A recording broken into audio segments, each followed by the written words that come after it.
Hello guys, അപ്പോൾ നമ്മൾ ഇന്ന് കല്യാണിയുടെ ലഞ്ചാണ് കേട്ടോ കാണുന്നത്. കല്യാണിക്കുട്ടിക്ക് നമ്മൾ ഉച്ചയ്ക്ക് കൊടുക്കുന്നതാണിത്.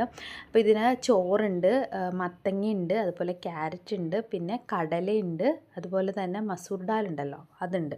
അപ്പോൾ അത് ഇത്രയും കൂടി നമ്മൾ നന്നായിട്ട് ഈ ഒരു കുഞ്ഞു കുക്കറിനകത്താണ് കേട്ടോ വേവിച്ചെടുക്കുന്നത്. ആദ്യമേ കുക്കർ നന്നായിട്ട് ചൂടായതിന് ശേഷം നമ്മൾ നെയ്യ് ഒഴിച്ച് കൊടുക്കുക. നെയ്യ് നമ്മൾ വീട്ടിൽ ഉണ്ടാക്കിയിട്ടുള്ള നെയ്യാണെങ്കിൽ അതാണ് ഏറ്റവും നല്ലത്. അതിൽ നിന്നുണ്ടെങ്കിൽ നമുക്ക് കടയിൽ നിന്ന് മേടിക്കുന്ന നെയ്യ് ഒഴിക്കാം. അപ്പം ഇത് നെയ്യ് ഒഴിച്ചിട്ട് നന്നായിട്ടൊന്ന് സോട്ട് ചെയ്തെടുത്തതിന് ശേഷമാണ് നമ്മൾ ഇത് വേവിച്ചെടുക്കുന്നത്. അപ്പം നമ്മൾ കുഞ്ഞ് ഫ്ലേവറിന് വേണ്ടിയിട്ട് കുറച്ച് ജീരകം ഇട്ടിട്ട് കൊടുത്തിട്ടുണ്ട്. അതുപോലെ തന്നെ കുഞ്ഞുങ്ങൾക്ക് ഗ്യാസ് കയറാതിരിക്കാനും വയറിനൊക്കെ നല്ലതാണ് കേട്ടോ.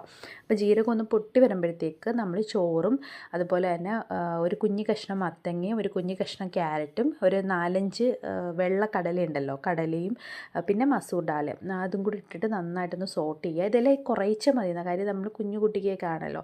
കല്യാണിക്ക് ഇപ്പോൾ 9 മന്ത് ആയിട്ടുണ്ട്. അപ്പോൾ കല്യാണിക്ക് ഇതാണ് ഉച്ചയ്ക്ക് നമ്മൾ ലഞ്ചിന് കൊടുക്കുന്നത്. ഓരോ ദിവസവും ഡിഫറെൻ്റ് ആയിട്ട് കൊടുക്കും. നമ്മുടെ കയ്യിലുള്ള പച്ചക്കറികളെ വെച്ചിട്ടായിരിക്കും കൊടുക്കുന്നത്. ചിലപ്പോൾ ചെറുപയറും ചോറും മാത്രമായിട്ടും ഞാൻ കൊടുക്കാറുണ്ട്. അപ്പോൾ നന്നായിട്ട് വെന്ത് വന്നിട്ടുണ്ട്. വെന്ത് ചൂടാറിയതിന് ശേഷം നമ്മൾ മിക്സിയുടെ ജാറിലേക്ക് ഒഴിച്ചിട്ട് കുറച്ച് ചൂടുവെള്ളം ഒഴിച്ചിട്ട് നന്നായിട്ട് അരച്ച് എടുക്കുകയാണ് കേട്ടോ. നന്നായിട്ട് അരച്ചെടുക്കണം, അല്ലെങ്കിൽ കുട്ടികൾക്ക് കഴിക്കുമ്പോഴേക്കും തരി പോലെ കിടക്കും. കുറച്ചും കൂടെ കഴിഞ്ഞ് ഒരു 10 മാസമൊക്കെ കഴിയുമ്പോഴത്തേക്ക് കുറച്ച് തരിയായിട്ട് കൊടുത്താലും കുഴപ്പമില്ല കേട്ടോ. അപ്പം കല്യാണിക്കുട്ടി കുളിച്ച് വന്നിരിപ്പുണ്ട്. കല്യാണി കുളിച്ചതിന് ശേഷം ഉച്ചയ്ക്ക് ഈ ഫുഡാണ് കേട്ടോ കഴിക്കണത്. അപ്പോൾ ഇതിപ്പോൾ കഴിച്ചോളും. കഴിക്കണയാണ് ഞാൻ കാണിക്കുന്നത്. കഴിച്ചതിന് ശേഷം കല്യാണിക്കുട്ടി കുളിച്ചിട്ട് ഉറങ്ങും കേട്ടോ. അപ്പം